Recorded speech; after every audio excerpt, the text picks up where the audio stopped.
Welcome back to Byte-Sized Tech, where we like to blend casual conversations with, insightful discussions on the latest in technology and gadgets. Sounds fun. It is. And today we've Mhm. got a really interesting mix of AI developments and tech news that you won't want to miss. So Okay. buckle up and let's dive right in. Sounds good. Where should we start? Well, OpenAI is making headlines again, and this time they skipped a number. Okay. They've released two new AI models, O3 and O3 Mini. Okay. Apparently, they decided to skip O2 to avoid any trademark issues with a certain British telecom company. Oh, that's smart. That's probably a good idea. Yeah, probably save them a lot of legal headaches. Yeah, exactly. So let's talk about these models. Okay. Sounds like O3 Mini is the one generating the most buzz. It is. Why is that? And one of the coolest things about it is that it comes with adjustable processing speeds. Oh, wow. Low, medium, and high. Interesting. So you can cut. So think about it. If you're working on a simple coding task, you can use the low setting for maximum efficiency. Right. But if you need some serious AI power, Yeah. you can crank it up to high and let O3 Mini tackle those complex algorithms. It's like different levels of AI at your fingertips. Yeah. That's awesome. And speaking of AI, have you heard about OpenAI's new alignment technique? I was just reading about that. This is a big step towards making AI safer and more reliable. Yeah, it's basically a way to teach AI models to understand and respond to safety guidelines. Right. So almost giving them a set of rules to follow so they don't go rogue. Right. That's important. Now, while we're on the topic of AI, Google's also been making some noteworthy strides. Yeah, I heard they're really pushing the boundaries of conversational AI. Yeah. I mean, think about how far Google Assistant has come already. It's really come a long way. It's impressive. Yeah, how natural those interactions feel these days. I know. And that's just the tip of the iceberg. They're working on making those interactions even more seamless and intuitive. Oh, wow. Imagine a future where you can have a truly natural conversation with your AI assistant. Wow. Almost like you're talking to a friend. That would be amazing. It would be. But it also raises some interesting questions. Yeah, what's that? Like, how do we ensure that these AI systems are used responsibly and ethically? Yeah, that's it. It's something we need to be mindful of as AI becomes more integrated into our lives. Big question. Yeah, absolutely. The ethical implications of AI are something we need to discuss and address as these technologies evolve. For sure. Yeah. Okay, enough about AI for now. Let's switch gears to something a little more tangible. Okay, let's do it. What do you have? Apple is reportedly working on a new smart home doorbell that uses Face ID for authentication. That's interesting. Yeah, can you imagine unlocking your door with just a glance? Yeah, it's like something out of a sci-fi movie. I know, and it's just one piece of Apple's grand plan to dominate the smart home market. Risk. They're also rumored to be developing a wall-mounted control panel for all your smart home devices. Okay. And maybe even a speaker base. Wow, so they're going all in. Yeah, they're really going all in on the connected home experience. That's a pretty bold move, but Apple has a history of disrupting established markets. Right. Remember what they did with the iPod and the iPhone? Totally. It'll be interesting to see how they shake things up in the smart home space. Definitely. Now, for something completely different, Okay. let's shift our focus to space exploration. Get this. The Parker Solar Probe is about to have a very close encounter with the sun. I heard about that. It's going to make its first ever dip into the solar atmosphere, Wow.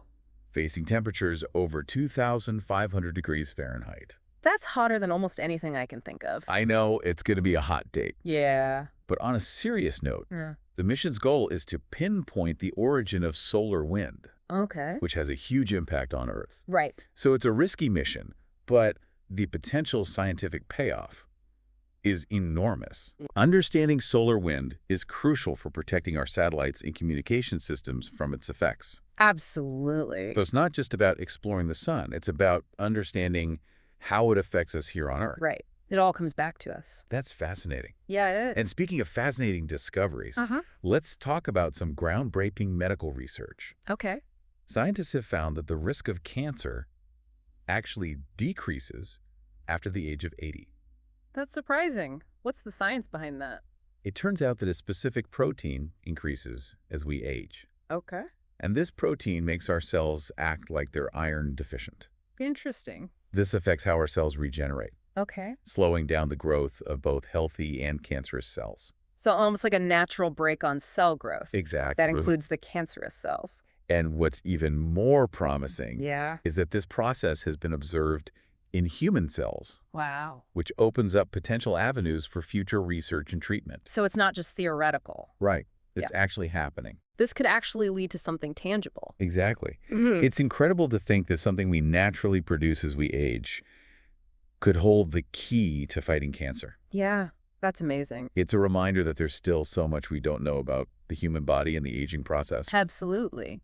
Well, it seems like we've covered a lot of ground in this first part of our deep dive. Yeah. From cutting-edge AI to groundbreaking space exploration and medical breakthroughs. That's a lot. But we've still got more to explore. Oh. So stay tuned for part 2, where we'll delve deeper into the tech trends shaping our world. Sounds good. I'm excited I'll be here. Awesome. Welcome back to Byte-Sized Tech. Thanks for sticking with us. I'm excited to see what other fascinating topics we'll uncover today. Me too. There's always something new happening in the tech world. Always. Speaking of new developments, have you heard about the challenges OpenAI is facing with their GPT-5 project? I have, actually. Yeah. Yeah, it seems the next big leap in AI might be a bit behind schedule really? and surprisingly incredibly expensive. How expensive are we talking? We're talking billions of dollars. Wow. Yeah.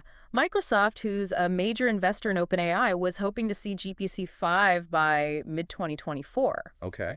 But it looks like that timeline might be pushed back. So what's causing the delay? That's the big question. Is it just the complexity of the project? Well, it's definitely a complex project. Yeah. They're aiming to create an AI that's even more powerful and capable than anything we've seen before. Right.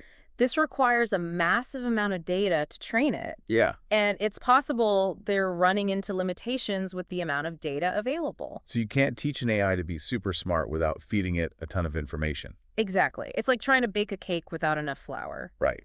And then there's the issue of reasoning. Okay. OpenAI has been experimenting with new techniques to make their AI models smarter, more capable of logical thinking and problem solving. So not just mimicking human language. Right. But actually thinking like a human. Exactly. They recently released a new reasoning model. Oh, wow. That's smarter than anything they've released before, Okay. but it's still unclear how or when this will be integrated into GPT-5. So it's definitely an ambitious goal. It is ambitious, To create AI that can think like a human. but the potential is undeniable. Yeah. If they can pull it off, it could revolutionize everything from how we work to how we interact with the world. That's incredible. Imagine having an AI that can not only understand your requests, Yeah. but also anticipate your needs and offer solutions you hadn't even considered. That would be amazing. It would be. While we wait for GPT-5 to arrive, let's talk about some practical applications of AI that are already making a difference. Sure. What do you have in mind? I read an interesting article about building truly useful AI products, and it seems like the key is to focus on specific use cases. That's a really important point. Yeah. While general-purpose AI like ChatGPT is impressive, Right. it's often the more specialized AI tools that prove to be most valuable. So instead of trying to create an AI that can do everything, it's better to focus on creating AI that can do one thing really well. Exactly. It's about finding those niche areas where AI can excel Right. and provide real value to users. Now let's shift gears from AI development to some news from Google. Okay. They've been making headlines, but not necessarily for their AI advancements. Oh, really? It seems they've been streamlining their operations, Right. and that includes cutting some managerial roles. I did read about that. They've cut about 10% of their managerial roles since last year, with some managers moving to individual contributor roles. It's a trend we're seeing across the industry. Yeah, it seems like a lot of tech companies are doing this, A lot of them. trying to become more efficient and agile. Companies are looking for ways to make decisions faster Right. and execute more efficiently. Makes sense. This often means flatter organizational structures with fewer layers of management. Less bureaucracy, more innovation. Yeah, it's about empowering employees to take ownership and be more proactive. I wonder how this shift is impacting company culture and employee morale. Yeah, it's a significant change, and it'll be interesting to see how it plays out in the long run. For sure.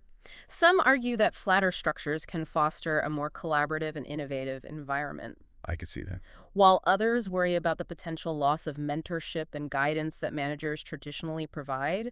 Only time will tell how this trend will reshape the tech landscape. It seems like the tech industry is going through a bit of a reset after years of rapid growth. And it feels that way. Yeah, it's a reminder that even the biggest tech giants aren't immune to economic pressures and shifting priorities. Absolutely. It's a dynamic industry, For sure. and companies need to adapt and evolve to stay ahead of the curve. Speaking of staying ahead of the curve, let's move on to some of the latest developments in AI and its potential impact on different industries. Welcome back to Byte-Sized Tech. Ready for the final leg of our tech journey today? Absolutely. We've got some intriguing topics to explore, from AI that can browse the web for you to a potential shakeup in the defense industry. Let's dive right in. This one's particularly interesting. Google's DeepMind is developing AI agents that can actually use the web like a human would.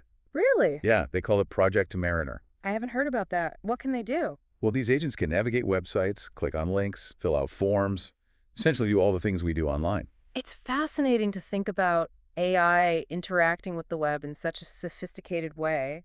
So instead of searching for something manually, you could tell your AI agent, hey, find me the best noise-canceling headphones under $200 and order them for me. Wow, that's next level convenience. Like having a personal assistant who's always online ready to take care of your digital tasks. Exactly. And it gets even cooler. Google's also testing Gemini AI agents that can help you in video games. Wait, AI that plays video games with you? That sounds awesome. It is. Imagine having an AI teammate that understands the game mechanics and can offer real-time strategies and advice. It's like having a virtual coach right there with you.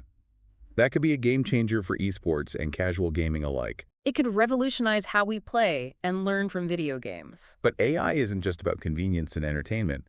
It's also poised to have a significant impact on industries like defense. Absolutely. There's been a lot of talk about using AI for defense contracts, and it seems like some major players are forming an alliance to capitalize on this opportunity. I read about that. Palantir and Anduril are teaming up with companies like SpaceX, OpenAI, and Scale AI to bid on Pentagon contracts. It's a formidable group of tech giants. It is, and it shows how AI and advanced technologies are rapidly changing the landscape of the defense industry.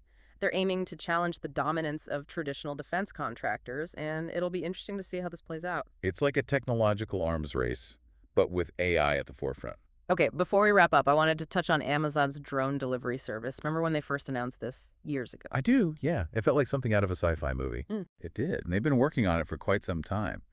It seems like they're finally getting closer to making drone delivery a reality. So are we going to see drones zipping across the sky, delivering packages to our doorsteps in 30 minutes or less? That's the goal. But there are definitely some logistical challenges to consider. Like what? Well, things like weather conditions, airspace regulations, and ensuring the safety of people and property. These are all complex issues that Amazon is actively working to address. It's a reminder that technological innovation often comes with a whole set of challenges that need to be carefully considered and overcome. Absolutely. Well, it looks like we've reached the end of our deep dive for today. We've covered a lot of ground, from AI that can browse the web to the future of defense technology and the potential of drone delivery. It's incredible how quickly technology is evolving and how it's influencing every aspect of our lives. It's an exciting time to be following these developments. What stood out to you the most from our discussion today? Honestly, I'm still blown away by the concept of AI agents that can use the web for us. It feels like a true game changer, especially for those who might not be as tech-savvy. It has the potential to make technology more accessible and empower people in new and exciting ways. I agree. And it highlights how AI is not just about automation, but also about augmentation, extending our capabilities and enabling us to do things we never thought possible. Well, on that note, thanks for tuning in to Byte-Sized Tech. If you enjoyed the episode, like, comment, share, and subscribe for more fun tech discussions.